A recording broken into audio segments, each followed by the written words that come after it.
আজাদ সাহেব বাসায় এলেন রাত 11টার দিকে। বাজারে তাদের 3 ভাইয়ের 12টা দোকান আছে, একজনের 4টা করে। এগুলো নিজেদের বাবার থেকে পাওয়া। তবে এর মধ্যে শালুকের বাবার ব্যবসায় লাভবান হয়ে আরো 3খানা দোকান কিনেছে। শালুকের ফুপু মিলির নামেও আছে 3টি দোকান। শালুকের দাদা নুরুল ইসলাম যেমন বুদ্ধিমান, তেমনি দূরদর্শী মানুষ হওয়ার ভবিষ্যতের কথা চিন্তা করে প্রচুর পরিমাণ জায়গা জমি কিনে রেখেছেন। বাজারের দোকান ছাড়া আরো তার নিজের নামে এখনো 2খানা ইটের ভাটা, সমিল, জেলা শহরের 4টি গুদামঘর, 3টি চালের আড়ত আছে। চরে নিজেদের প্রচুর জমি আছে, যা বর্গা দেওয়া আছে। বছরে বছরে প্রচুর টাকা আসে সেখান থেকে। সব টাকা তিনি ব্যাংকে রেখেছেন। এসব টাকা কখনো সংসারে খরচ করে না। ছেলেরা সবাই বিয়ে করার পর থেকেই ছেলেদের নামে বাজারের দোকান লিখে দিয়েছে, ছেলেরা যাতে সংসারী হতে পারে, বাবার উপর নির্ভরশীল না হয়। আজাদ সাহেব বাসায় এসে জহিরকে দেখে খুশি হলেন। অনেকদিন পর ভাগ্নেকে দেখেছেন। লাজুক মুখচোরা এই ছেলেটা সব সময় আড়ালে থাকে। 3 ভাই 3 জা, এক ননদ, শ্বশুর শাশুড়িকে নিয়ে একটা মিটিং বসলো। মিটিং এর মূল বিষয়বস্তু হচ্ছে আফিফার বিয়ের কথাবার্তা। চেয়ারম্যান সাহেবের ভাইয়ের ছেলে সজীব জেলা সদরে তার নিজের দোকান আছে 2টা, একটা কাপড়ের দোকান, অন্যটা কনফেকশনারি। ছেলের বায়োডাটা বের করে আজাদ সাহেব দেখালেন। ছেলে একটু খাটো শুধু। আফিফার উচ্চতা 5.5, সেখানে ছেলের উচ্চতা 5.4। এছাড়া ছেলের আর কোনো দিক দিয়ে কমতি নেই। লিলি বেগম বললেন, ছেলের লেখাপড়া আছে তো ভাইজান, ছেলের টাকা পয়সা যাই থাক, লেখাপড়া হচ্ছে গিয়ে সবচেয়ে বড় সম্পদ মানুষের। আজাদ সাহেব বললেন, ছেলে বিয়ে পাশ করছে নীলি, সব কিছু খবর নিছে আমি। 1 সপ্তাহ ধইরা মা নাই সংসারে, বোন 2টা বিয়ে দিয়ে দিছে। ছেলে ভাই একটাই নির্ভেজাল সংসার। এখন কি করমু, ওদেরকে আসতে কমু? ওরা তো চীনা জোকের মতো লাগায় রইছে। ওদের কোনো দাবি দেওয়া নাই, ওরা শুধু মেয়েটার চায়। সেলিম সাহেব বললেন, চেয়ারম্যান সাহেবরে তো চিনেন ভাইজান, যেই লোভী উনি তা এলাকার সবাই জানে। আবিদা বেগম বললেন, আহা মেজো মিয়া, এই দুনিয়ার সব মানুষই চায় একটু বড় হইতে, সেইটারে লোভ বলা ঠিক না। নুরুল ইসলাম সাহেব বুঝলেন তার ছেলে এবং ছেলের বউ মোটামুটি রাজি। সবার সাথে আলোচনা না করলেই খারাপ দেখাবে বিধায় সবাইকে জানাচ্ছে। গলা কাকারি দিয়ে তিনি বললেন, সবার আগে আমার নাতনিরে ডাকো, ওর কোনো পছন্দ আছে কিনা জানার দরকার আগে। আবিদা বেগম ধমকে সুরে বললেন, কি বলেন আব্বা আপনি এসব? আফিফার আবার কিসের পছন্দ? আমরা যাই কমো তাই হইব। এরকম মেয়ে আমি জন্ম দিই নাই যে অন্য ছেলের সাথে প্রেম ভালোবাসা করবে। আমার মেয়েরে আমি ভালো করেই চিনি। লিলি বেগম মাথা নিচু করে ফেললেন। তিনি জানেন এই কথাটা নয়নাকে উদ্দেশ্য করে বলা হয়েছে।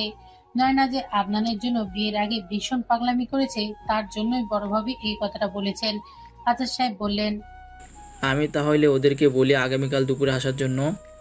নুরুল ইসলাম সাহেব কিছুক্ষণ ভেবে বললেন, আরে একবার ভেবে দেখে সিদ্ধান্ত নাও, আর একটু খোঁজ নাও। এখনকার যুগ একটা, আর কিছু বলবো না। এরপরে ও যদি তোমার মনে করো তোমাকে কোনো সমস্যা নাই, তাহলে আল্লাহর উপর ভরসা করে ওদের আসতে বলো। আদিবা বেগমের মুখ হাসি খুশি হয়ে গেল।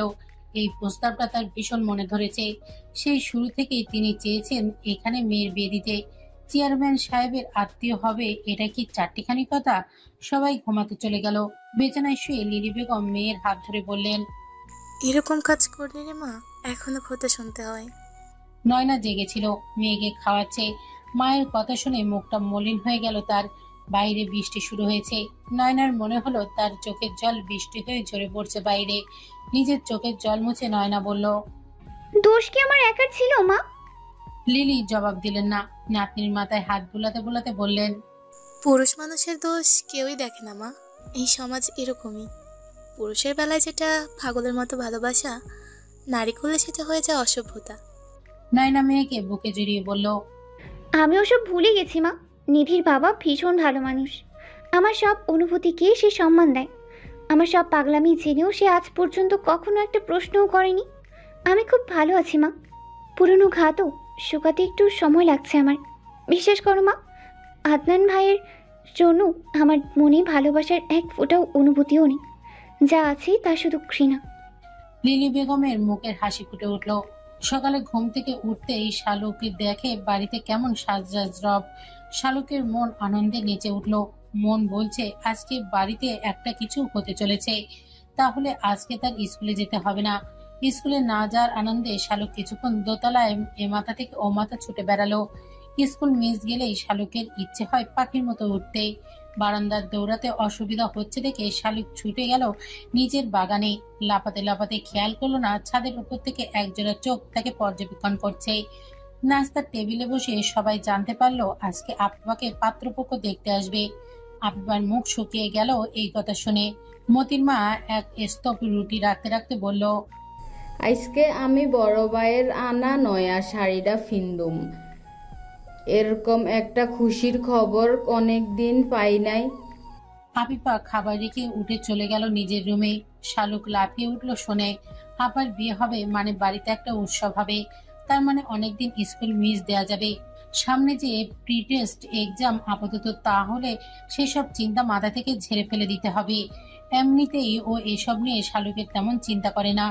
জীবনে বহুত পরীক্ষা আসবে যাবে, ফেলও হবে, তাতে কি হয়েছে? সে যে পরীক্ষায় অ্যাটেন্ড করেছে এটাই তো সবচেয়ে বড় কথা। শালুকের ওই উড়ু উড়ু ভাব দেখে ধ্রুব গম্ভীর মুখে বলল, ছোট চাচা, শাপলা শালুকের তো সামনে প্রি টেস্টে মনে হয়। ওদের পড়ালেখার কি অবস্থা? স্কুল কলেজে তো যায় বলে মনে হয় না একজনও। ফায়েজ আহমেদ চিন্তিত হয়ে বললেন, আর বলিস না বাবা, শাপলার তো লেখাপড়া ভালোই চলে। এসএসসিতে ও ভালো করেছে, এবার ইন্টারভিউ ভালো করবে আশা করি। বিভাগে আছি আমার শালুককে নিয়ে, কোনো মতেই ওরে লেখাপড়ায় মনোযোগী করা যায় না। নিজে পড়ে না, কারো কাছেও পড়ে না, টিউটরও রাখতে পারি না। এক সপ্তাহ টিকে না ওর সব টিচার, তারপর নিজ দায়িত্বে বিদায় নেয় ওনারা। আমার পরিবারের সবাই এত ট্যালেন্ট, অথচ এই মেয়েটা যে কেন এমন হলো। আচ্ছা, তুই তো অনেকদিন বাড়িতে আসিস, তুই একটু দেখ না ওর পড়াটা। বাবার কথা শেষ হতেই শালুক যেন ভিড়মি খেলো। শাপলা বলল, বাবা, আমারও তো টিচার দরকার। ধ্রুব ভাই তাহলে আমাদের দুজনকে পড়াক। ধ্রুব গম্ভীর হয়ে বলল, আমার পক্ষে সম্ভব না চাচা, তবে আপনি বললে আমি ওদের জন্য একজন ভালো টিচার ঠিক করে দিতে পারি। আমার এক ফ্রেন্ড আছে, আমরা ইন্টার পর্যন্ত একসাথে পড়েছি, পলক ওর নাম। আপনি চিনবেন হয়তো, চেয়ারম্যান চাচার ছেলেও। যদিও কাউকে পড়ায় না, তবে আমি রিকোয়েস্ট করলে পড়াবে হয়তো। ও জাতীয় বিশ্ববিদ্যালয়ে পড়ছে এখন, এলাকাতেই থাকে। শালুকের মুখ বেদনায় নীল হয়ে গেল। এক মুহূর্তের জন্য মনে হলো এই পৃথিবীতে সবচেয়ে অসহায় সে বুঝি। আদনান হাসতে হাসতে বলল, এই গোবরের বস্তাকে পড়াবে পলক? পাগল হয়ে যাবে ও একে পড়াতে গেলে। চেয়ারম্যান চাচা নির্ঘাত মামলা করবে আমাদের সবার নামে তখন। একটা হাসির রোল পড়ে গেল আদনানের কথায়। লজ্জায় অপমানে শালুকের চোখে পানি চলে এলো। কোনো কথা না বলে শালুক টেবিল থেকে উঠে চলে গেল। ধ্রুব মাথা নিচু করে খাচ্ছিল। শালুককে উঠে যেতে দেখে কিছুক্ষণ চুপ করে রইল। শালুককে যতক্ষণ পর্যন্ত দেখা গেল, তারপর আদনানকে উদ্দেশ্য করে বলল, শালুককে নিয়ে এ ধরনের কথা সবসময় বলবে না ভাইয়া, ও ছোট মানুষ, একটু বেশি চঞ্চল হয়তো। সবাই তো একরকমের হয় না। যখন তখন ওকে এসব বললে ওর মন আরো খারাপ হয়ে যাবে। আমাদের উচিত ওকে উৎসাহ দেওয়া, এভাবে লজ্জা দেওয়া নয়। আশা কফিতে চুমুক দিয়ে বলল, ধ্রুব সঠিক কথাই বলেছে, এভাবে ওকে নিয়ে মজা করা ঠিক না। আদনানের কিছুটা গায়ে লাগলো আশা ধ্রুবকে সমর্থন করায়। কিছুটা অপমানিত ও বোধ করলো আদনান। ধ্রুবকে উদ্দেশ্য করে আদনান বলল, ভূতের মুখে রাম নাম, তুই নিজেই বুঝি সাধু পুরুষ। তুই নিজেই তো শালুককে এসব বলতি আগে, এখন এত ন্যাকামি করছিস যে হঠাৎ? ধ্রুব আগের মতোই গম্ভীর গলায় বলল, শালুক তখন ছোট ছিল ভাইয়া, এখনো ছোট নেই। আশা করছি তোমাকে আমার এক্সপ্লেন করে বলতে হবে না টিনেজের ছেলে মেয়েদের সাথে আমাদের কীরকমের বিহেভিয়ার করা উচিত। এই বয়সে যেটা শাসন দিয়ে হয় না, সেটা ভালোবাসা দিয়ে করতে হয়। বাবা চাচা উঠে যেতেই আদনান কটাক্ষ করে বলল, তো না করছে কে তোকে ধ্রুব? জানা, তুই গিয়ে শালুককে ভালোবাসা দিয়ে পড়ানো শুরু কর, দেখ গোবরে পদ্মফুল ফোটাতে পারিস কিনা। ধ্রুব ভীষণ রাগ হলো আদনানের এরকম বিয়াদবের মতো কথা শুনে। সরাসরি আদনানের দিকে তাকিয়ে ধ্রুব বলল, মাইন্ড ইউর ল্যাঙ্গুয়েজ ভাইয়া। স্থানকাল পাত্র বুঝে কথা বলার ম্যানার যদি তুমি ভুলে গিয়ে থাকো, তবে আমার কাছে এসো, আমি শিখিয়ে দেব। মুখ থেকে যখন যা বের হয় তাই বলে নিজেকে খুব স্মার্ট ভাবো না। মনে রেখো, যেটাকে তুমি নিজের চোখে স্মার্টনেস হিসেবে দেখছো, সেটা হয়তো সবার কাছে তোমাকে ওভার স্মার্ট লাগতে পারে। নিজেকে এতটা হাসির পাত্র করো না। রাগে আদনান কথাই বলতে পারলো না, যেন ধ্রুব কি ঠান্ডা মাথায় তাকে অপমান করেছে। সবার দিকে তাকিয়ে দেখলো সবাই মিটিমিটি হাসছে। ধ্রুব উঠে যেতেই আশা আদনানের দিকে তাকিয়ে বলল, ধ্রুব ভুল কিছু বলেনি আদনান। মাঝে মাঝে তুমি ভীষণ ওভার স্মার্ট হয়ে যাও, আমার নিজের কাছেই তা হাস্যকর লাগে তখন। ধ্রুব ভীষণ ম্যাচিওর পার্সন, ওর থেকে অনেক কিছু শেখার আছে তোমার। আদনানের চোয়াল শক্ত হয়ে গেল এইসব কথা শুনে। দাঁত দিয়ে ঠোঁট কামড়ে ধরে বলল, আমাকে জ্ঞান দিতে এসো না আশা। কিছুক্ষণ পর সবাই ডাইনিং থেকে উঠে গেলে আফিফা দাদির ঘরে যায়। সিতারা বেগম পান খাচ্ছেন জর্দা দিয়ে। জর্দার মাতাল করা ঘ্রাণে রুম ভরে গেছে। এই শোভা জর্দা সিতারা বেগমের প্রিয় জর্দা। সবাই ভুলে গেলেও ধ্রুব দাদির এই প্রিয় বস্তুর কথা বলে না। যদিও 3 বেলায় রুটিন করে জর্দা খাবার অপকারিতা ব্যাখ্যা করে দাদিকে। সিতারা বেগম অতি আগ্রহ নিয়ে নাতির সব কথা শোনে। যেখানে হ্যাঁ বলার দরকার সেখানে হ্যাঁ বলে, যেখানে না বলার দরকার সেখানে না বলে। নাতির সব কথাই সায় দিয়ে শেষে হেসে বলে, হ্যাঁ ভাই, আজকে একটু খাই, বাঁচবো আর কতদিন। মনে খাইস না মিঠাইয়া, মরতে চাই না। আবিবাকে দেখে সিতারা বেগম হেসে বললেন, বিয়ার কন্যা আমার ঘরে যে হঠাৎ, কি হলো বোন, কি খবর? ডর লাগতেছে বুঝি? ডরের কিছু নাই বোন। আফিফা চেয়ারে বসে দাদির দিকে তাকিয়ে বলল, এই বিয়ে আমি করতে চাই না দাদি, আমি অন্য একজনকে পছন্দ করি। সিতারা বেগম আঁতকে উঠলেন নাতনির কথা শুনে। ভয়ার্ত সুরে বললেন, কারে? আফিফা মাথা নিচু করে বলল, জহির ভাইকে। যদিও উনি জানেন না সেটা আমি কখনো ওনাকে বলতে পারিনি, তবে আমি ওনাকে ছাড়া অন্য কাউকে বিয়ে করতে চাই না দাদি। সিতারা বেগমের মাথায় বিনা মেঘে বজ্রপাত হলো। নয়নার বিয়ের সময় এরকম একটা ঘটনা ঘটেছে। চোখের সামনে সেসব ভেসে উঠল। আদনানের জন্য নয়নার ব্যাকুল হয়ে কাঁদছিল। সেই সময় আদনানের মা লিলিকে চূড়ান্ত অপমান করলো। অথচ দোষ শুধু নয়নার ছিল না, সেটা সবাই জানতো। আজ আবারও সেই ঘটনার পুনরাবৃত্তি ঘটতে চলেছে। কি করবে সিতারা বেগম? মতির মা দরজার সামনে দাঁড়িয়ে সবটা শুনলো। তারপর মুহূর্তের মধ্যে বাড়িতে সবাই জেনে গেল আফিফা জহিরকে পছন্দ করে। সবার হাসি খুশি মুখটি কালো হয়ে গেল। তলে তলে এই মেয়ে এসব ভেবে রেখেছে। জানতে পেরে আবিদা বেগমের প্রেশার হাই হয়ে গেল। তিনি কিনা রাতে এই মেয়েকে নিয়ে বড় বড় কথা বলেছেন। আদনান তেড়ে গেল আফিফার দিকে। ধ্রুব তাকে থামাতে আদনানের রাগ আরো বেড়ে গেল। ধ্রুবর কলার চেপে ধরে বলল, আফিফা আমার বোন, তুই মধ্যেখানে বাধা দেওয়ার কে ধ্রুব? আদনানের হাত থেকে নিজের শার্টের কলার ছাড়িয়ে বলল, আফিফা তোমার যেমন বোন তেমন আমারও। ওর ভালো মন্দ তোমাকে যেমন স্পর্শ করে তেমন আমাদেরও করে। এভাবে রেগে গেলে তো সব সমাধান হবে না। সবকিছুতে রাগ হয়ে গেলে একসময় দেখবে তোমার পাশে আর কেউ নেই। আজাদ সাহেব জহিরকে ডেকে জিজ্ঞাসা করলেন। জহির মাথা নিচু করে বলল, আফিফার সাথে আমার এরকম কোনো সম্পর্ক নেই মামা। আমি এইসব নিয়ে কখনো কিছু ভাবিনি। ও যদি কখনো এইসব ভেবে থাকে সেটা ওর একপাক্ষিক ব্যাপার। তবে আমি এরকম কোনো ব্যাপার ঘটুক তা চাই না। দরকার হলে আমি আজকে ট্রেনে চলে যাব। আপনারা আফিফাকে বোঝানোর চেষ্টা করেন। সব শুনে নয়নার বেশ ভালো লাগলো।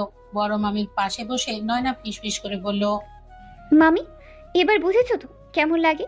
মেয়ের কষ্ট একদিকে দেখবে আর চলবে। আমার মায়ের কষ্ট এবার বুঝবে। আমাকে নিয়ে সবসময় খোঁচা দিয়ে কথা বলো যে আমার মাকে, এবার নিশ্চয়ই টের পাচ্ছ মায়েদের কেমন লাগে। আফিফা বসে আছে আজাদ সাহেবের সামনে। আজাদ সাহেবের চেহারা রক্তিম হয়ে আছে। যে কোনো সময় মেয়ের উপর ঝাঁপিয়ে পড়বে এরকম একটা ভাব তার মধ্যে স্পষ্ট। ধ্রুব বড় চাচার পেছনে দাঁড়িয়ে আছে। একটু দূরেই আদনান বসে রাগে ফুঁসছে। আফিফা বারবার চোখ মুছছে।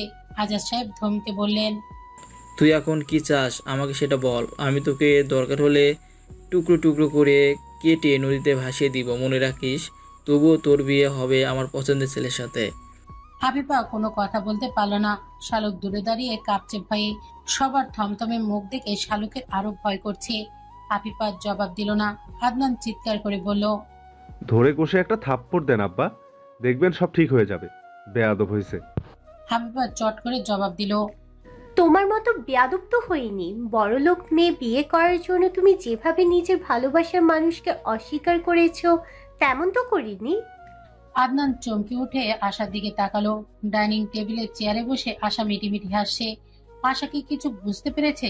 আদনান সতর্ক হলো, আবিবাকে বেগড়ানো যাবে না। সব ফাঁস করে দিলে সোনার হরিণ হাতছাড়া হয়ে যাবে।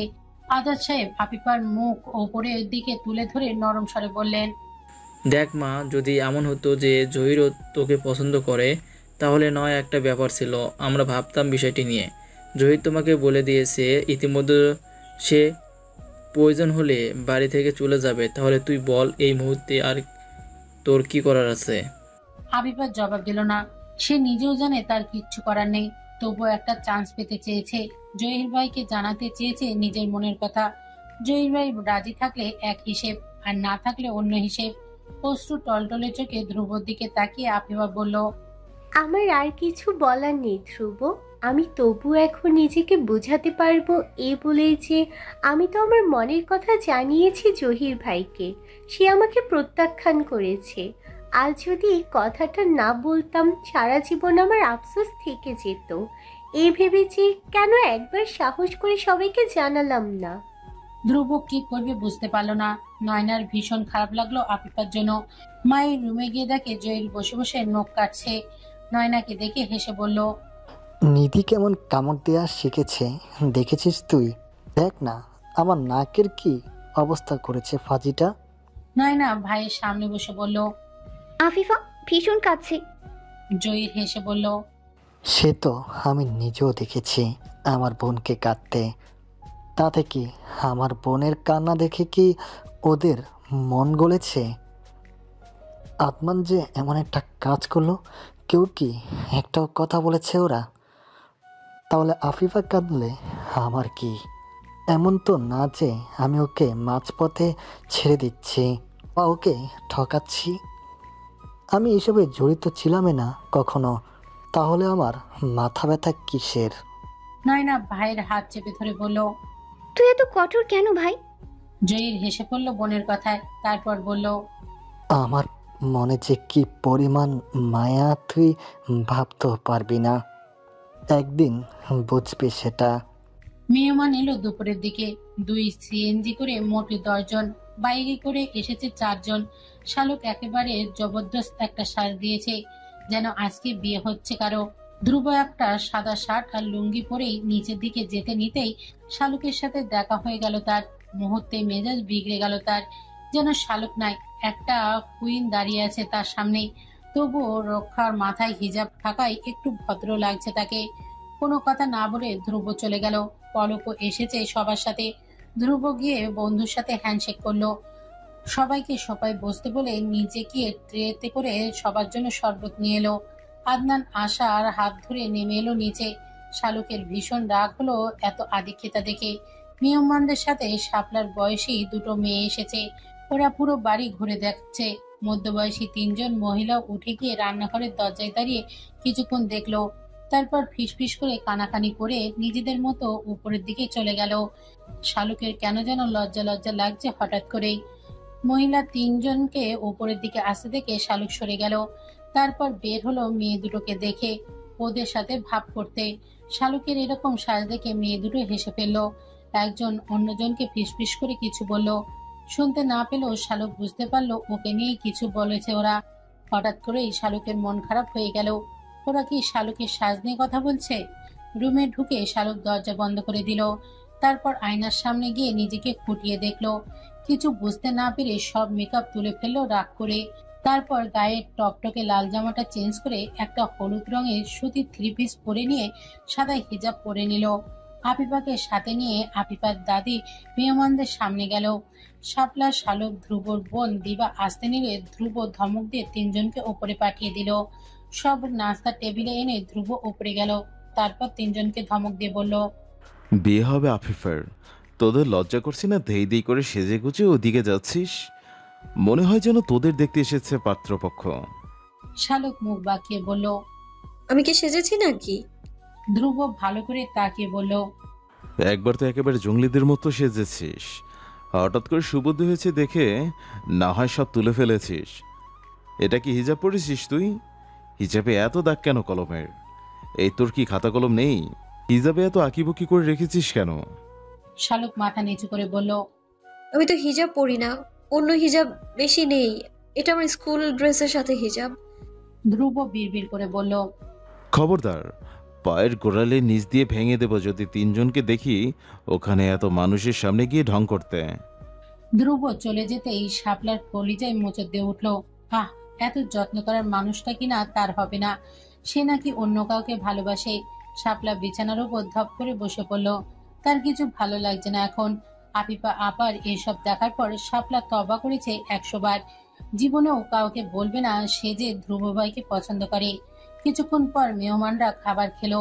আদনান আশাও বসলো তাদের সাথে খেতে। আদার সাহেব 2 ভাইকে নিয়ে বাবাকে নিয়ে বসেছে। খেতে খেতে বিভিন্ন কথা বলছে সবাই। ধ্রুব রান্নাঘর আর ডাইনিং টেবিলে দৌড়াদৌড়ি করছে খাবারের প্লেট বাটি হাতে নিয়ে। সবাইকে খাবার বেড়ে দিচ্ছে, এটা ওটা এগিয়ে দিচ্ছে। আদিবা বেগম নিজের ছেলের উপর ভীষণ রাগ হলেন।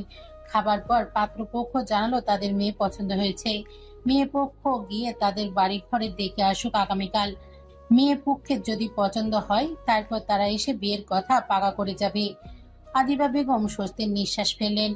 মেহমান যেতেই আদিবা বেগম আদনানের উপর ঝাঁপিয়ে পড়লেন, যেন ছেলেকে ধমক দিয়ে বললেন, বেয়াক্কেলের মতো যে খেতে বসে গেলি তুই, একবার এটা মাথায় ছিল না মেহমানদের খাবার এগিয়ে ঝুঁকিয়ে দিতে হবে? ধ্রুব ছেলেটা একা একা সব করলো আর তুই নাচতে নাচতে খেতে বসে গেলি। আক্কেল কি তোর হবে না কোনোদিনও? আদনান লজ্জা পেল কিছুটা, কিন্তু কিছু বলল না। কিছু বললে মা এখন অনেক কথা শুনিয়ে দিবে। আশার সামনে পেস্ট্রিজ রক্ষা করাই এখন দরকার। আশা বলল, তোমাদের এই ব্যাপারটা খুব সুন্দর, আমি খুব এনজয় করেছি। আদনান, আমাদের বিয়ের সময়ও কি এরকম দেখাদেখি হবে? আমাকেও কি আফিফার মতো করে সেজে আসতে হবে? ধ্রুব হেসে বলল, না আশা, তোমার এসব লাগবে না। তোমার আর ভাইয়ের বিয়ের কথা তো সবাই জানে, শুধু একটা ডেট ফিক্সড করতে হবে, তারপর কবুল বলে তুমি চলে আসবে আমাদের বাড়িতে। আশা ধ্রুবর দিকে তাকালো। শ্যামলা বর্ণের লম্বা গড়নের এক ঝাঁকড়া চুলের এই ছেলেটাকে ভীষণ সুন্দর লাগছে লুঙ্গিতে। আদনানকে আশার লুঙ্গি পরতে দেখেনি কখনো। আদনান মনে প্রাণে পশ্চিমা সংস্কৃতি ধারণ করে পশ্চিমাদের মতো হতে চায়। ওর মধ্যে কোনো সক্রিয়তা নেই। আশা আদনানকে বলল, তুমি একবার লুঙ্গি পরিয়ে তো, কেমন লাগে তোমাকে দেখবো। আদনান হেসে বলল, পাগল হয়েছো তুমি আশা? আমি আর লুঙ্গি? ইম্পসিবল। কিছুদিন পর আমেরিকান মেয়ে বিয়ে করে আমেরিকান হয়ে যাব, আমি নাকি এখন লুঙ্গি পরবো? আশা কিছুক্ষণ ধ্রুবর দিকে তাকিয়ে থাকলো। ধ্রুব নিজের মতো করে কথা বলছে দাদা দাদির সাথে। তারপর বের হয়ে বাজারের দিকে গেল। শালুক সন্ধ্যাবেলায় বই নিয়ে বসলো। ইংরেজি একটা প্যারাগ্রাফ মুখস্থ করতে গিয়ে আধা ঘন্টা চেষ্টা চালিয়ে গেল। আধা ঘন্টার চেষ্টার মধ্যে শালুক 2 পেজ ভর্তি করে ফেলেছে হাবিজাবি আঁকিবুকি করে। তারপর শালুক অনুধাবন করতে পারলো সে যে আসলেই 1 লাইনও মুখস্থ করতে পারেনি। বিরক্ত হয়ে শালুক উঠে গেল বই রেখে। আধা ঘন্টা পরে ও যদি 1 লাইন মুখস্থ করা না যায় তবে সেই দায়ভার কি শালুকের? কিছুতেই না, বরং যারা এই প্যারাগ্রাফ লিখেছে তারা স্টুডেন্টদের উপযোগী করে লিখতে পারেনি বলে নিজেকে বুঝ দিয়ে শালুক আনন্দ চিত্তে শাপলার রুমে গেল। শাপলার রুমে গিয়ে দেখলো আপিপা, শাপলা, আশা, দিবা বসে আছে। আশাকে দেখে শালুক কিছুটা বিরক্ত হলো, কিন্তু তা প্রকাশ করলো না। আপিপা কান্না দেখে শালুকের মন খারাপ হয়ে গেল। সবাই মিলে আপিপাকে সান্ত্বনা দিচ্ছে। ধ্রুব এলো 8টার দিকে। ততক্ষণে আপিপার কান্না থেমেছে। হাতে করে নিয়ে এলো 4টি শপিং ব্যাগ। শালুকের রুমে গিয়ে দেখে রুম খালি। তারপর শাপলা রুমে ওকে দিল। শালুক, শাপলা, আপিপা, দিবা, আশা সবাই আছে গোল হয়ে। গলা খাকারি দিয়ে ধ্রুব ভেতরে এলো। তারপর ব্যাগগুলো সবার মাঝখানে রেখে আবার চলে গেল। দিবা হুমড়ি খেয়ে পড়লো ব্যাগের উপর। ভেতরে 2টা করে শপিং ব্যাগ। ব্যাগের উপর সবার নাম লেখা আছে। শাপলা খুলে দেখলো 6টা হিজাব। শালুক বিরক্ত হলো আশার জন্য হিজাব এনেছে দেখে। শাপলা, শালুক, আশা, আপিপা, দিবা, নয়না সবার জন্য হিজাব এনেছে ধ্রুব। শালুক নিজের হিজাব রুমে রাখতে এসে টেবিলের ওপর একটা নীল কাগজ দেখতে পেল। উৎসাহী হয়ে সেটা খুলতেই দেখলো ভেতরে লেখা, ধ্রুবর ঘরের দেয়ালে আশার টি শার্টে কে এসব লিখেছে তার কেউ না জানলেও আমি কিন্তু জানি। ধরা পড়ে গেলে শালুক। শালুকের বুক কেঁপে উঠলো এটা পড়ে। কে লিখেছে এটা? না, এই হাতের লেখা তো তার অচেনা। বোকা শালুক বুঝলো না তার মতো অন্য কেউ বা হাতে লিখতে পারে। তড়িঘড়ি করে কাগজটা ছিঁড়ে ফেল।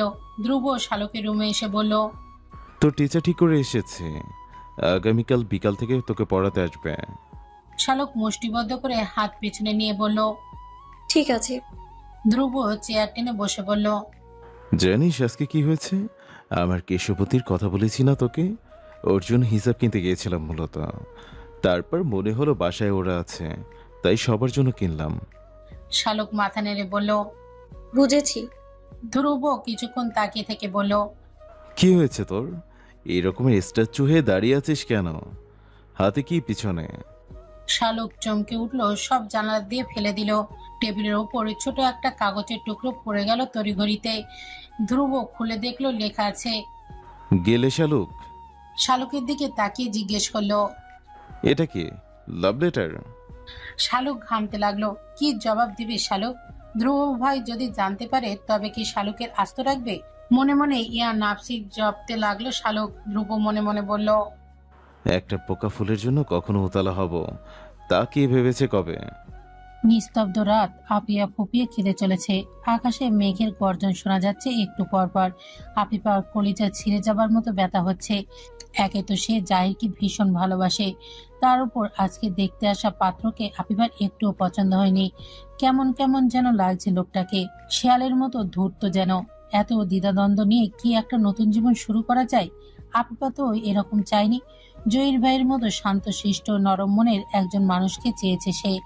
যেই জহির ভাই ছোটবেলায় খেলার সময় মারামারি হলে চুপচাপ এক কোণে দাঁড়িয়ে থাকতো, সবাই যখন খেলতো জহির ভাই তখনও চুপ করে দাঁড়িয়ে থাকতো এক কোণে। ধ্রুব ভাই সবসময় তাকে টেনে খেলতে নিয়ে যেত। সেই মুহূর্তে জহির ভাই লাজুক ভঙ্গিতে হাসতো। খাবার টেবিলে সবার হাজার হাজার আবদারের ভিড়ে জহির ভাই থাকতো নীরব। যাই দেয়া হতো বিনা বাক্য ব্যয় খেয়ে উঠে যেত। আপিবার মনে পড়ে আজ অব্দি কোনোদিন জহির ভাই মুখ ফুটে কিছু খেতে চায়নি। হয়তো লজ্জা পেত ভীষণ। মামাদের বাসায় থাকছে, এই চক্ষু লজ্জায় জহির ভাই কখনো কারোর দিকে তাকিয়ে কথা বলেনি। আদনান ভাই সবসময় ধ্রুব ভাই জহির ভাইয়ের সাথে লেগে যেত ঝগড়া। সবসময় আপিফা দেখেছে ধ্রুব ভাইকে ঢাল হয়ে দাঁড়াতে জহির ভাইয়ের পাশে। মুখ চোরা জহির ভাই কেমন বিনয়ী ভঙ্গিতে চুপ হয়ে থাকতো। আপিপার কিশোরী মন তো জহির ভাইয়ের এই লাজুকতা, নীরবতা, মুচকি হাসি এসব দেখেই দ্রবীভূত হয়ে গেছে সেই কবেই। ভালোবাসা কি এত হিসেব নিকেশ করে হয় নাকি? আপিপার রুমের দরজায় টোকা বলল। চোখ মুছে দরজা খুলতেই দেখতে পেল তার মা আদিবা বেগম দাঁড়িয়ে রয়েছে। আপিপা জিজ্ঞেস করার আগেই তিনি বললেন, আজকে তোর সাথে ঘুমাবো। বিয়ে হয়ে গেলে তো মা মেয়ে আর একসাথে শুয়ে গল্প করার সুযোগ পাবো না, তাই চলে এলাম তোর রুমে। আপিপা হেসে উঠল। আপিপা জানে মায়ের ভয় আপিপার ভুলভাল কোনো কাণ্ড করে না বসে কিনা তা নিয়ে। এই জন্য পাহারা দিতে এসেছে তিনি আপিপাকে। আবিদা বেগম মেয়ের হাত ধরতেই আপিপা কেঁদে উঠল। মেয়ের এই বুক ভাঙা কান্না দেখে আদিবা বেগমেরও বুক কেঁপে উঠল। ভুল করছেন না তো তিনি? মেয়েকে একটা সুখী জীবন দিতেই তো এই সম্বন্ধে রাজি হয়েছেন। ছেলের অনেক টাকা পয়সা আছে, সব তো ঠিকই আছে, তবে মেয়ের এই কান্না কিসের? কি করবেন কিছুই বুঝতে পারছেন না। একবার কি জহিরকে বলে দেখবে? জহির ছেলেটা তো খারাপ নয়, সব দিক দিয়েই ভালো। নিজেদের হাতের উপর বড় হওয়া ছেলে। পর মুহূর্তে মনে পড়লো নিজের কৃতকর্মের কথা। লিলিকে আপিপাকে ছেলের বউ করতে রাজি হবে? তিনি তো রাজি হয়নি। আদনান বিদেশে যেতেই তিনিও তো মত বদলে ফেলেছেন। আদিবা বেগমের মাথা কাজ করছে না। মেয়েকে নিয়ে শুয়ে পড়লেন। ঘুমাতে ঘুমাতে টের পেলেন মেয়ে অন্যদিকে ফিরে কান্না করছে। বোবা কান্নার ফলে কেঁপে উঠছে সারা শরীর তার। জহির বসে আছে তার রুমের বারান্দায়। নিচতলায় মায়ের রুমের পাশেই রুমটাই জহিরের। বাইরে শুক্লপক্ষে চাঁদ উঠেছে, রূপালী আলোয় ভেসে যাচ্ছে চারিদিক। জহিরের ভীষণ মন খারাপ লাগছে। এরকম চাঁদনি রাত হলেই জহিরের মন খারাপ হয়ে থাকে। জহিরের বাবা নাজিমুদ্দিন এরকম এক চাঁদনি রাতেই ইহলোক মায়া ত্যাগ করে চলে গেছেন পরকালে। স্পষ্ট মনে আছে সবই জহিরের। জহিরের তখন 12 বছর বয়স, নয়নার 10 আর জাবির 7 বছরের। জহির সেদিনও জানালার পাশে বসে পড়ছিল। বিজ্ঞান বই নিয়ে পড়তে বসেছে জহির। সেই সময় শুনতে পেল বাবা নয়নাকে ব্যাকুল হয়ে ডাকছে। জহিরও ছুটে গেল। 3 দিন ধরেই তার জ্বর ছিল। নয়নার 2 হাত বুকে চেপে ধরে রেখেছিলেন বাবা। জহির আর জাবিদ যেতেই জহিরকে বললেন, ভাই বোনেরা দেখে রাখো বাবা, আমার যদি কিছু হইয়া যায় মনে রাখো তুমি সবার মাথার ছাতা হইয়া থাকুন লাগবো। তুমি রোদে পড়বা, বৃষ্টিতে ভিজবা, তবে মা আর ভাই বোনের যেন রোদ বৃষ্টি ছুঁইতে না পারে, তাকেও যেন কষ্ট না হয়। আমার নয়নামার মাথার উপরে তোমার বটগাছের লাহান থাকুন লাগবো বাবা। মরণের সময় পর্যন্ত মনে রাখো আমার জীবনের সবচেয়ে আপন আমার আদরের দুলালি, আমার কলেজার টুকরা তোমার বোন আছিল। তারে খুশি রাখতে পারলে মরণের পরেও আমার কোনো কষ্ট থাকবো না। নিজের অজান্তেই জহিরের দুই চোখ ভিজে গেল। কই, সে তো পারল না বাবার কথা রাখতে। নিজের বোনের আহাজারি জহির নিজ কানে শুনেছে। পাগলের মতো হয়ে যেতে দেখেছে বোনকে, তবুও বড় মামির মনে পাথর গলেনি। অথচ সবাই জানতো আদনান আর নয়নার ভালোবাসার কথা এবং ওদের বিয়ে হবে, এটাও বড়রাই সবাই ভেবে রেখেছিল। আদিবা বেগম নিজেও তো এসব নিয়ে কত হাসি তামাশা করতেন নয়নার সাথে, সব ভুলে গেলেন তিনি। আদনান বিদেশের মাটিতে পা দেওয়ার সাথে সাথে আজও জহিরের ভীষণ ব্যর্থ মনে হয় নিজেকে এই কথাটা মনে পড়লে। রুমের খোলা দরজা দিয়ে কালোর প্রবেশ হয় টের পেতেই জহির বারান্দা থেকে রুমে এলো। আফিফা দাঁড়িয়ে আছে রুমের মাঝখানে। আফিফাকে দেখে জহির কিছুটা অবাক হলো। সেই সব বুঝতে না দিয়ে হেসে বলল, কি রে, এত রাত্রে তুই? কিছু লাগবে? কোনো সমস্যা হয়েছে কারো? আফিফা ছুটে এসে জহিরকে জড়িয়ে ধরল। জহিরের বুকে মাথা গুঁজে কেঁদে উঠল। এক ঝটকায় জহির নিজেকে ছাড়িয়ে নিয়ে আফিফার থেকে দূরে সরে দাঁড়ালো। তারপর বলল, মাঝরাতে এসে আমার রুমে এসে এসব কি করছিস তুই? পাগল হয়েছিস? বের হ আমার রুম থেকে। আফিফা ফ্লোরে বসে পড়ে বলল, কেন জহির ভাই, কেন তাড়িয়ে দিচ্ছ আমাকে? আমার কি দোষ বলো? একবার আমাকে ভালোবাসলে কি ক্ষতি হয় তোমার? আমি ভিখারির মতো তোমার কাছে একটু ভালোবাসা ভিক্ষা চাই জহির ভাই। জহির কঠোর স্বরে বলল, দেখ আফিফা, আমার কখনো এই ব্যাপারে কোনো আগ্রহ ছিল না। তোকে আমি কখনো সেভাবে দেখিনি। তাছাড়া আমারও তো মন আছে, আমার মনও তো তোকে চাইতে হবে। আমার মন এরকম কিছু চায় না। তুই আমার মামাতো বোন আছিস, সেটাই থাক। আমার মনের ব্যাপারটা তো একবার বুঝতে চেষ্টা কর। আমার মনের বিরুদ্ধে গিয়ে তো আমি তোকে ভালোবাসতে পারি না। আফিফা এগিয়ে যেতে নিল জহিরের দিকে। জহির আরো দুপা পিছিয়ে গিয়ে বলল, খবরদার আফিফা, কাছে আসবি না। এসব নিয়ে যদি এত বাড়াবাড়ি করিস তোরা, তবে ভালো হবে না। তোর প্রতি আমার এক ফোঁটাও ইন্টারেস্ট নেই। আমি আমার এক ফ্রেন্ডকে ভালোবাসি। আশা করি তোর আর কিছু বলার থাকবে না। যা আমার রুম থেকে, কেউ দেখলে ব্যাপারটা খারাপ দেখাবে। আফিফা কেঁদে বলল, যাব না, আমি এখানেই থাকবো। এই ফ্লোরে মাথা ঠুকে মরে যাব। রুমের বাইরে দাঁড়িয়ে আদিবা বেগম সব শুনলেন। মেয়েকে বিছানা ছাড়তে দেখে তিনি পিছু নিয়েছেন। মেয়েকে বাধা দেননি তিনি। রুমে এসে আফিফার হাত ধরে ফ্লোর থেকে তুললেন। বিনা বাক্য ব্যয়ে আফিফার মায়ের সাথে চলে গেল। ব্যাগ গুছিয়ে নিল জহির সেই মুহূর্তেই। বাড়ি থাকলে আফিফা কখন কোন পাগলামি করে বসে কে জানে। এর চেয়ে ভালো চলে যাবে হোস্টেলে। ফজরের নামাজের পরে জহির মায়ের থেকে বিদায় নিয়ে চলে গেল। যাবার আগে নয়না একবার বলল, একবার ভেবে দেখ আফিফাকে নিয়ে ভাই। জহির হেসে বলল, মনের থেকে তো একটা ফিলিংস থাকতে হবে নয়না, সেটা আমার নেই আফিফার জন্য। বরং আমার রাগ হচ্ছে পরের ব্যাপার দূর করে কি কিছু হয়।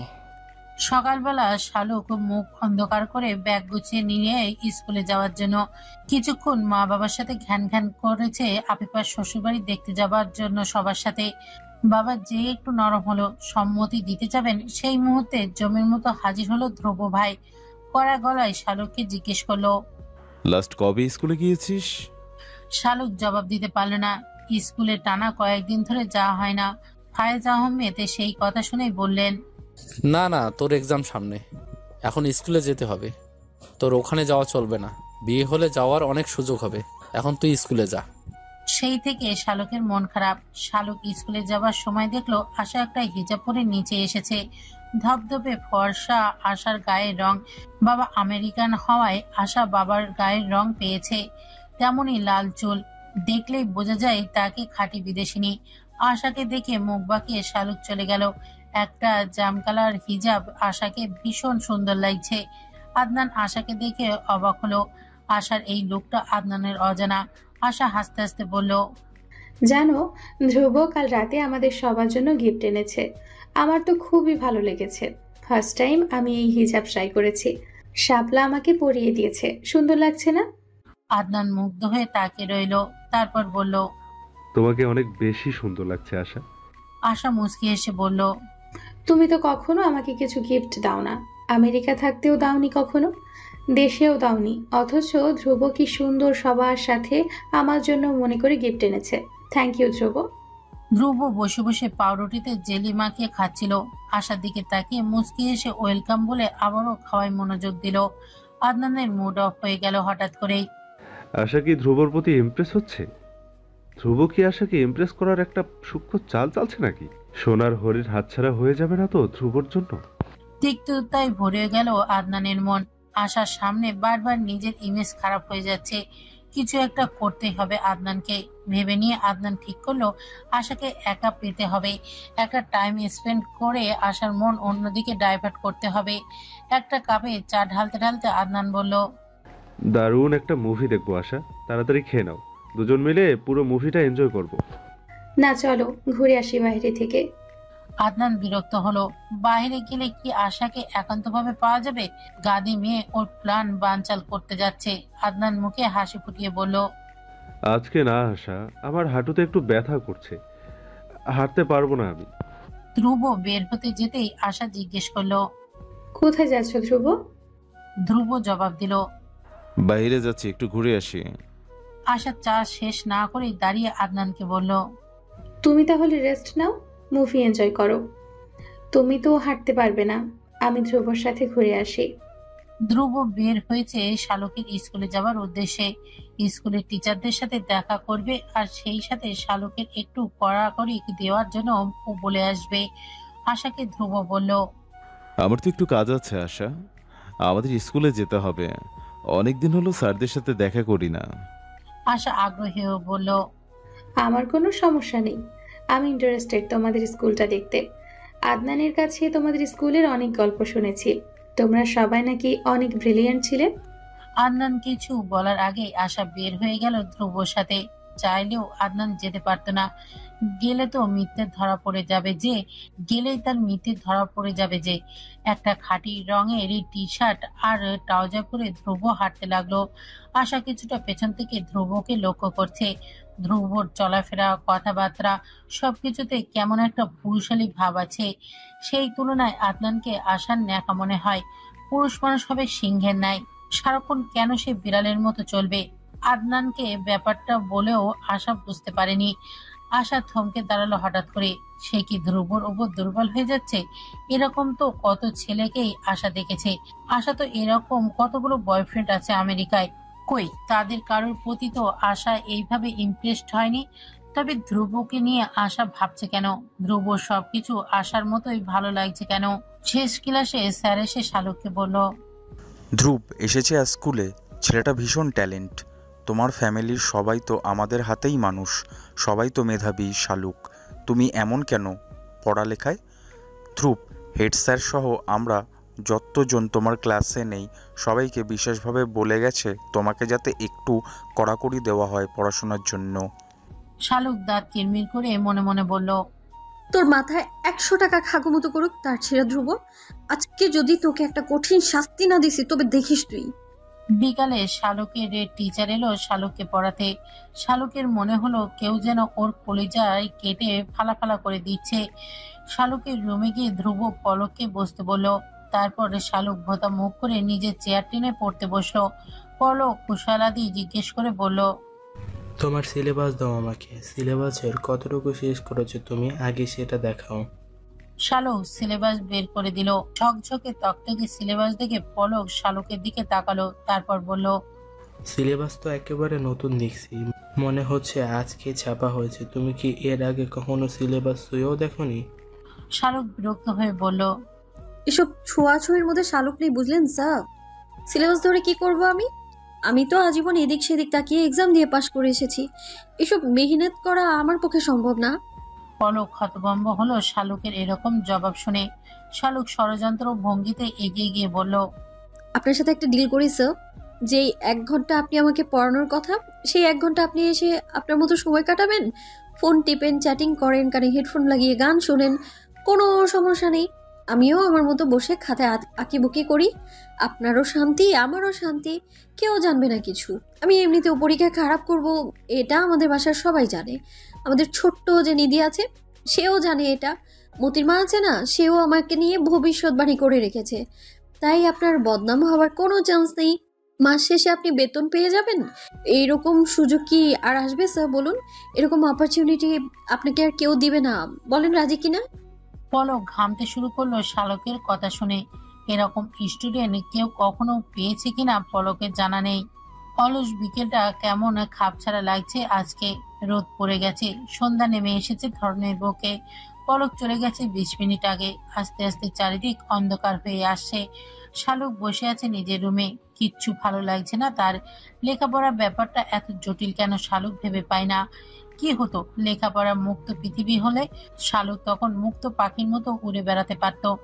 ধ্রুব এসে বিছানায় পা তুলে বসলো। তারপর শালুককে জিজ্ঞেস করলো, কি সমস্যা তোর? বিজনেসম্যান হয়ে গেছিস, ডিল করা শিখে গেছিস। সাহস কত তোর টিচারদের সাথে ডিল করিস না পড়ার ব্যাপারে? শালুক বিরস বদনে ধ্রুবর দিকে তাকিয়ে বলল, তোমার মনে রাখা উচিত পৃথিবীতে সবাই সবকিছুর জন্য আসেনি। আমি এসেছি অন্য কাজে। খাবো, ঘুরবো, উড়বো, বিয়ে করব, সংসার করব, বাচ্চা সামলাবো। এসব লেখাপড়ার সময় নষ্ট করার মতো কোনো মানে হয় নাকি? ধ্রুব কটমট করে তাকালো শালকের দিকে। শালকের ভীষণ ভয় লাগলো, তবুও চেহারায় ডোন্ট কেয়ার ভাব ফুটিয়ে বসে রইল। ধ্রুব একটু ভেবে মুচকে এসে বলল, ঠিক বলেছিস, তোর পড়াশোনার পেছনে অযথা টাকা নষ্ট করার কোনো মানেই হয় না। শোন, আমি চাচাকে বলে দিচ্ছি আফিফার বিয়ের পরই তোর বিয়ের ব্যবস্থা করতে। আমার জানাশোনা ভালো পাত্র আছে। আমার এক বন্ধুর বড় ভাই শুটকির ব্যবসা আছে, বেশ অবস্থাপন্ন লোক ওরা। শালক নাক কুঁচকে বলল, কি বলে তুমি? শুটকি? ওয়াক!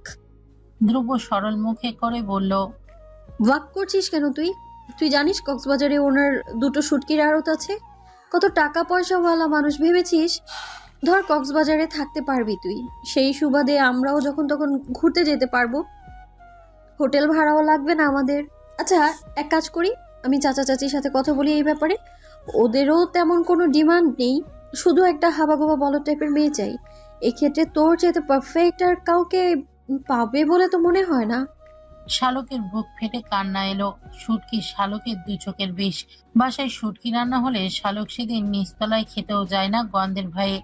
অথচ সেখানে কিনা তার বিয়ের কথা বলছে এরকম একটা শুটকির ব্যবসায়ীর সাথে। এই লোকের শরীর থেকে সবসময় শুটকির গন্ধ বের হবে। পারফিউমের বদলে এই লোক শুটকি গায়ে ঘষবে। ভবিষ্যতে শালকের বাচ্চা হবে শুটকি প্রেমী। কল্পনায় এটুকু দেখেই শালকের জ্ঞান হারাবার জোগাড়। শালকের কাঁদো কাঁদো চেহারা দিকে তাকিয়ে ধ্রুবর ভীষণ মায়া হলো। ইচ্ছে হলো চিবুকে হাত রেখে একবার বলে, আমি আছি তো বোকা ফুল, তোকে অন্য কোথাও যেতে দেব না। আমার মনের ফুলদানিতে সাজিয়ে রাখবো। ইচ্ছে হলেই সবকিছু করা যায় না। ধ্রুবও করতে পারল না, বরং হেরে গলায় চেঁচিয়ে চাচিকে ডাকতে লাগলো। শালক তড়িঘড়ি করে লাফিয়ে উঠে ধ্রুবর মুখ চেপে ধরল।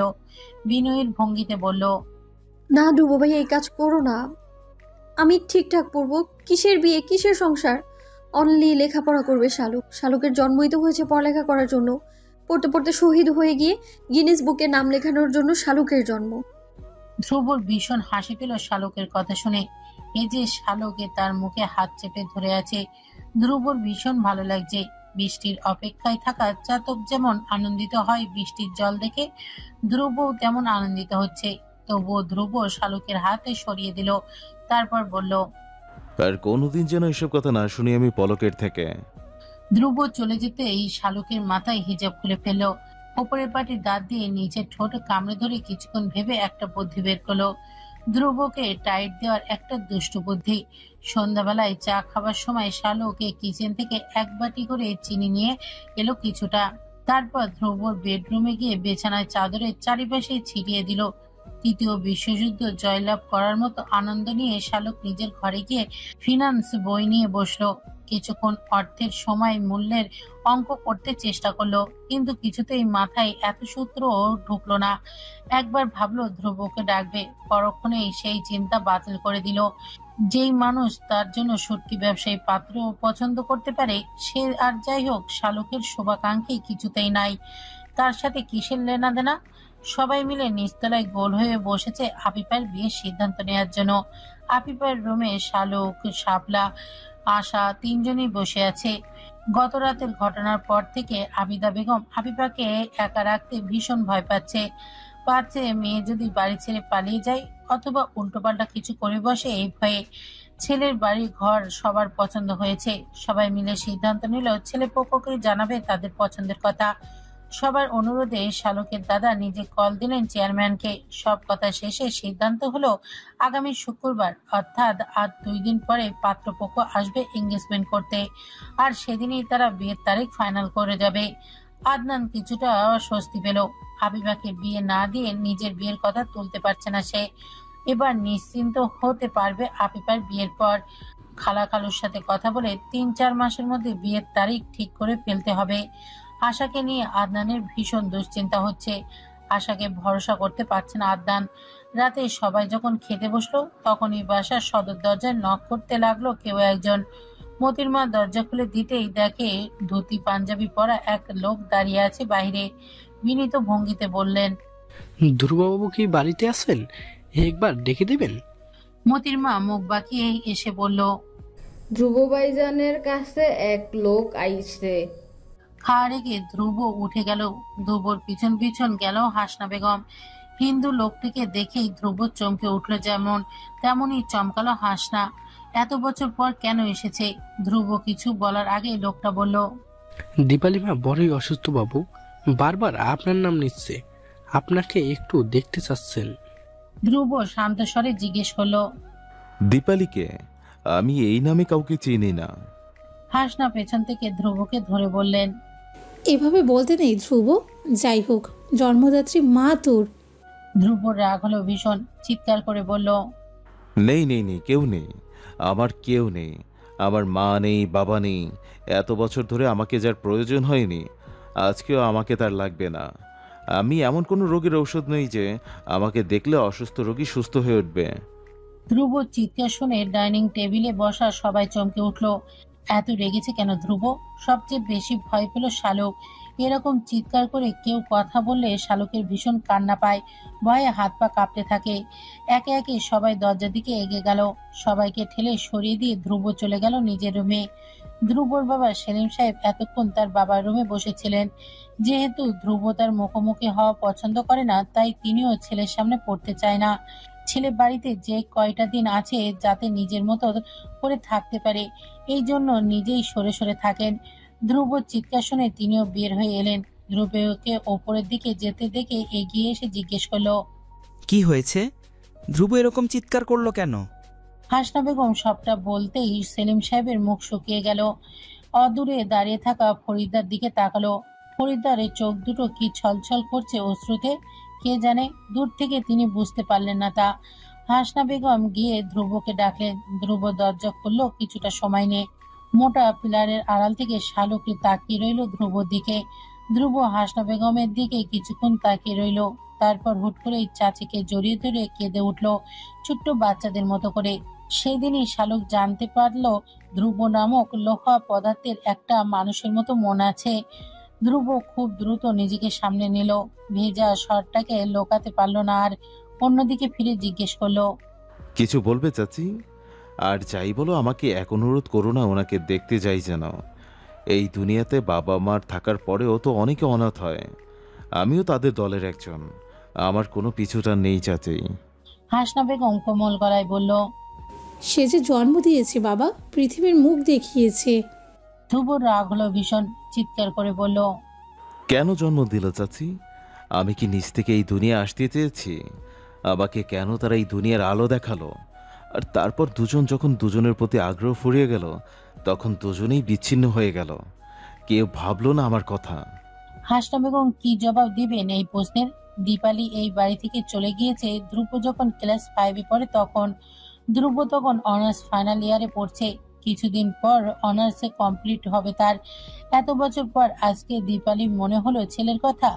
ধ্রুব নিজেকে সামলে নিতে বেশি একটা সময় নিল না, মুচকি এসে চাচিকে বলল, আমি শুয়ে পড়ি চাচি, যাও তুমি, আমাকে নিয়ে চিন্তা করতে হবে না, আমি খুব ভালো আছি চাচি, যাও তো তুমি এখন।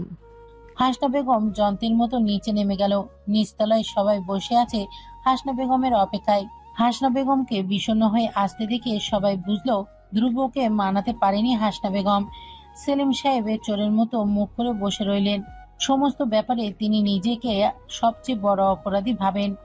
আদিবা বেগম আপন মনেই বলতে লাগলেন, কেন সেই সময় আবেগে পড়ে এরকম কাজ করলে মেজো ভাই? আমরা সবাই কত নিষেধ করলাম হিন্দু মুসলমানে বিয়ে না করতে, সবাই কত নিষেধ করলো, তবুও করলে। তারপর আর তোকে ধরে রাখতে পারলে না কেন? সে তো বহতা নদীর জলস্রোত ছিল। তোমার তো তার সাথে মেলামেশা করার সময় বোঝা উচিত ছিল যে সে কেমন মানুষ। তার পক্ষে কি হাতে পায়ে শিকল পরে সংসারী হওয়া সাজে নাকি? দেবীর মতো রূপ নিয়ে জন্ম নেওয়া মেয়ে তো আমাদের মতো হেসেল ঠেলতে আসেনি। সেলিম সাহেব ভীষণ রেগে গেলেন। আজ আর নিজেকে সামনে রাখতে পারলেন না, চিৎকার করে বললেন, দোষ কি আমার ছিল ভাবি? তোমার সম্মানিত শ্বশুর কি কাণ্ড করেছে? তার মুখে নাকি চুনকালি পড়ে গেছে আমি হিন্দু মেয়ে বিয়ে করায়। দীপালি কি তোমাদের সাথে নিজেকে মানিয়ে নেয়ার চেষ্টা করেনি ভাবি? এত বড় ঘরের মেয়ে হয়েও তো সে নিজেকে সবার মতো সাধারণ ভেবেছে। বাবা তার হাতের পানি খাবেন না, খাবার খাবেন না, তার ছায়া দেখলেও সরে যাবেন। সে যত বাবা বাবা বলে আপন হতে চাইতো, বাবা ততই তাকে ঘৃণা করত। এই পৃথিবীতে কি আর কেউ এরকম বিয়ে করেনি? নুরুল ইসলাম সাহেবের জবাব দিতে গিয়েও দিলেন না। ছেলে এখন উত্তেজিত হয়ে আছে। এখন তিনি যুক্তির কথা বললেও সে বুঝবে না। এসব নিয়ে তিনি ভাবছেনও না, তিনি শুধু ভাবছেন নিজের নাতির কথা। ছেলেটা এক বুক কষ্ট নিয়ে বেঁচে আছে। দোতলার টানা বারান্দায় দাঁড়িয়ে শালুক নিচের দিকে তাকিয়ে রইল। ধ্রুবর যত অপরাধ অন্যায় সব শালুক এক নিমেষেই ভুলে যায় ধ্রুবর মন খারাপ দেখে। শালুকের ইচ্ছা করছে যে কোনো মূল্যে ধ্রুবর মন ভালো করে দিতে। হঠাৎ করে শালুকের মনে হলো ধ্রুবর বিছানায়ও চিনি ছিটিয়ে রেখেছে রাগ করে, যাতে ওকে পিঁপড়ে কামড়ায়। এখন যদি সত্যি সত্যি পিঁপড়ে কামড়ায় ধ্রুবকে? শালুকের কান্না পেল ভীষণ। কেন তখন ওই কাজ করেছে? এখন কি করবে? ধ্রুব কি দরজা খুলবে? শালুক ধ্রুবর রুমের দরজায় নক করলো। ধ্রুব ভেতর থেকে জিজ্ঞেস করলো, কি চাই? শালুক ভীত সন্ত্রস্ত হয়ে বলল, মা পাঠিয়েছে আপনার বিছানা ঝেড়ে দিতে। ধ্রুব দরজা না খুলেই বলল, লাগবে না, ভাগে এখান থেকে, আমি এলোমেলো বিছানায় ঘুমাতে পছন্দ করি। শালুকের কান্না এসে গেল। চোখের জল মুছে শালুক আবারও ডাকলো। ধ্রুব আর এর জবাব দিল না। ভেতরে ধ্রুব ভেঙে চুরে চুরমার হয়ে যেতে লাগলো যন্ত্রণায়। এমন অদ্ভুত ভাগ্য কেন তার? কে দিবে এর জবাব?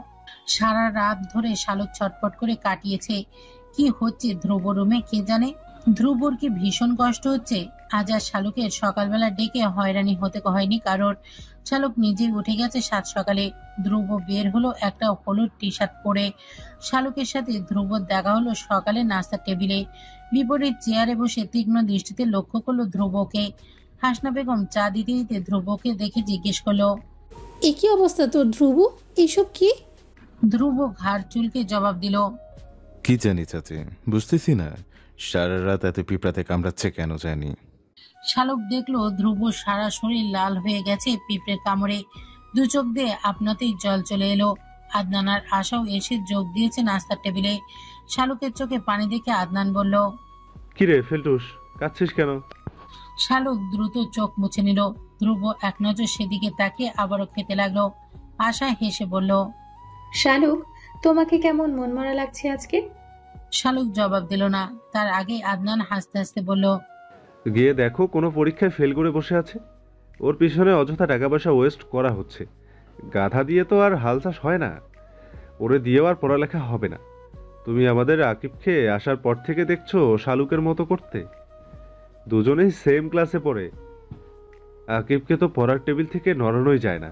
আর শালুককে দেখো, যেখানে যাবে সেখানেই দেখবে শালুক হাজির, নিজেরই বোচা নাক নিয়ে। শালুক শক্ত হয়ে বসে রইল। ধ্রুব বিরক্ত হয়ে আদনানের দিকে তাকালো। আদনান ধ্রুব সেই দৃষ্টিকে পাত্তা দিল না, বরং আশার সামনে কিছু বলতে পেরে খুশি হলো। শালুককে এসব কিছুই কানে গেল না। সে ভাবছে ধ্রুবর কথা।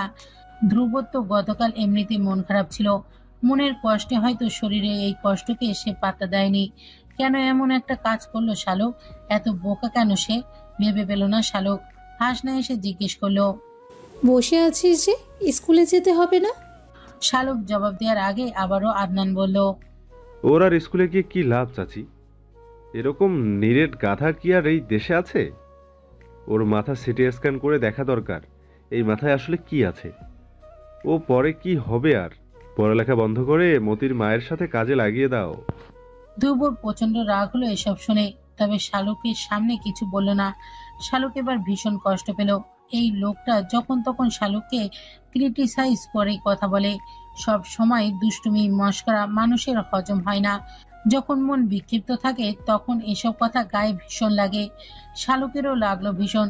আদনানের জন্য যে অনুভূতি আগে হতো তার ছিটেফোঁটো এখন আর মনে নেই, বরং আদনানকে শালুকের ভীষণ স্বার্থপর মনে হয়।